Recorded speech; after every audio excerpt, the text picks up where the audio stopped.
You have entire worlds built in your head, plans so detailed you can almost taste them. A version of yourself 5 years from now that's so vivid, so real, you could describe what they're wearing. But right now, at this exact moment, you're lying in bed, scrolling through your phone, watching other people execute the very ideas gathering dust in your mind. And the strangest part? You're not really worried. Or maybe you are, but not enough to move. Not yet.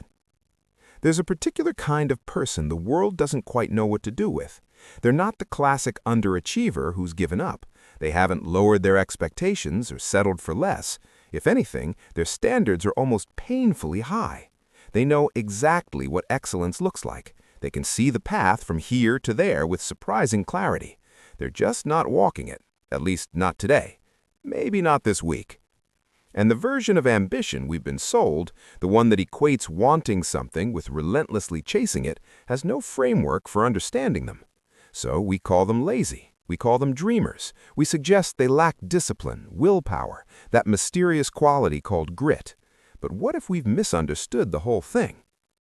Here's what most people think lazy ambition looks like. Someone who wants the reward without the work. Someone who fantasizes about success but refuses to pay the price. A contradiction, a person who's deluding themselves. But spend time actually listening to these people and a different picture emerges. They're not avoiding work because they don't value achievement. They're often avoiding work because they value it too much. The psychology here is more interesting than the stereotype suggests. When researchers study procrastination, especially in high-achieving individuals, they find something unexpected. The people who delay the most aren't the ones who care the least. They're often the ones who care the most. Psychologist Piers Steele, who spent decades researching procrastination, found that perfectionism and ambition are among the strongest predictors of chronic delay. Not lack of ambition, too much of it. Paired with an acute awareness of the gap between your current abilities and your ideal outcome. Think about what happens in your mind when you have a big goal. Let's say you want to write a novel, or build a business, or completely reinvent your career. The ambitious part of you can see it finished. You've already experienced the relief, the pride, the arrival. Your brain has tasted the destination. But your current self, the one sitting here right now, has to begin from scratch. Messy, imperfect, embarrassingly far from that shining vision.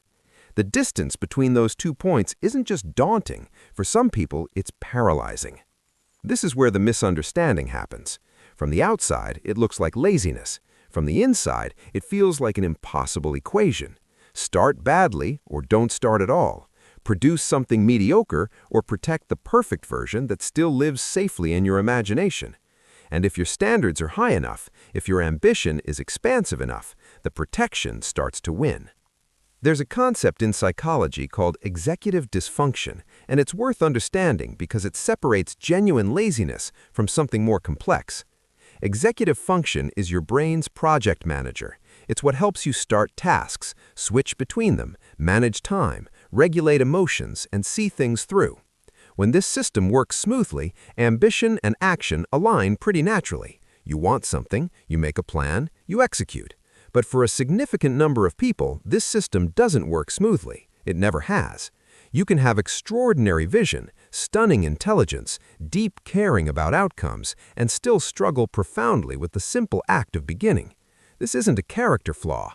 It's closer to trying to run a company when your project manager keeps getting distracted, forgetting deadlines, or shutting down entirely when things feel overwhelming. The ambition is real. The company's goals are real. But the system that translates intention into action is unreliable. Writers throughout history have embodied this tension.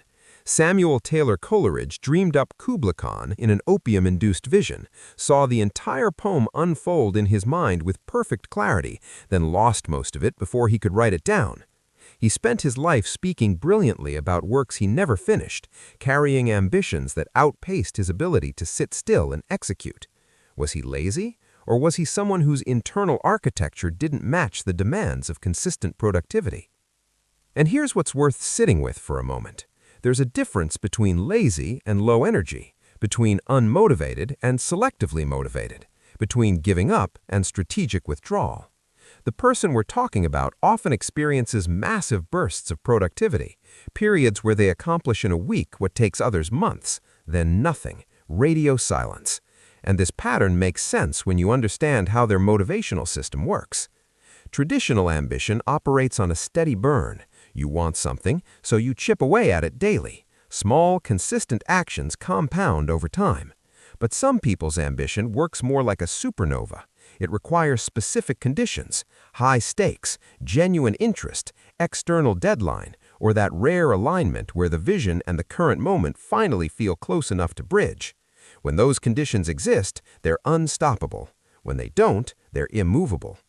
Neither system is better, they're just different. But we've built a world that rewards the first one and pathologizes the second. Take a moment here and ask yourself something. When you're not doing the thing you say you want to do, what are you actually feeling? Not what you think you should be feeling, but what's really there.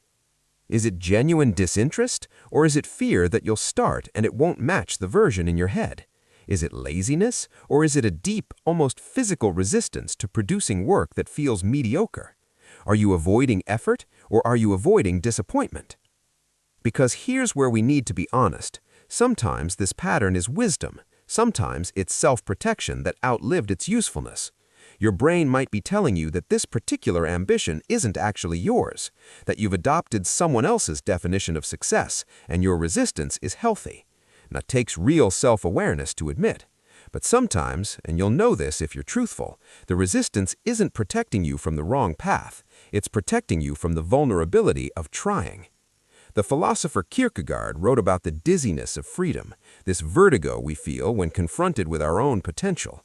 We can do almost anything, become almost anyone, and that openness is terrifying. So we narrow it. We protect ourselves. We stay in the planning phase, where everything is still possible and nothing's been risked. It's not laziness, it's fear wearing ambition's clothes. The question isn't whether you're lazy or ambitious. You're clearly both, and that's not the contradiction it appears to be. The question is whether your current pattern serves you, whether the protection is worth the cost, whether the perfect version in your head is preventing you from discovering what you're actually capable of making in reality. Some of the most ambitious people you'll ever meet have had to completely reimagine what execution looks like for them. They've stopped trying to force themselves into productivity systems built for brains that work differently. They've learned to work with their bursts instead of against their valleys. They've made peace with starting badly because starting badly turned out to be the only way to eventually create something good. They've chosen the messy process of real work over the pristine safety of perpetual planning.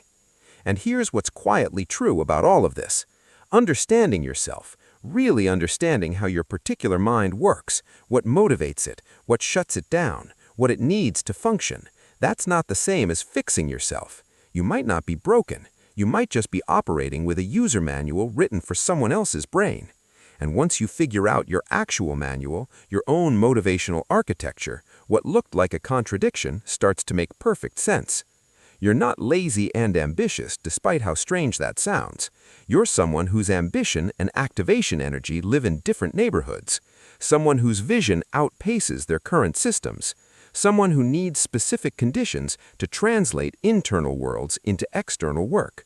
And the better you understand that, the less you'll waste energy trying to shame yourself into productivity, and the more you'll spend creating conditions where your particular kind of ambition can actually move. The lazy but ambitious person isn't a failure of character. They're often someone still learning their own operating system, still figuring out how to bridge the gap between the world in their head and the one their hands can build. And that's not a contradiction. That's just the long, honest work of becoming who you actually are, not who productivity culture insists you should be. If this resonated, the next video explores what happens when you try to force yourself into someone else's productivity system, and why that might be making everything harder. We'll also look at the specific conditions ambitious but stalled people need to finally move, not because you're broken, but because you work differently than you've been told you should.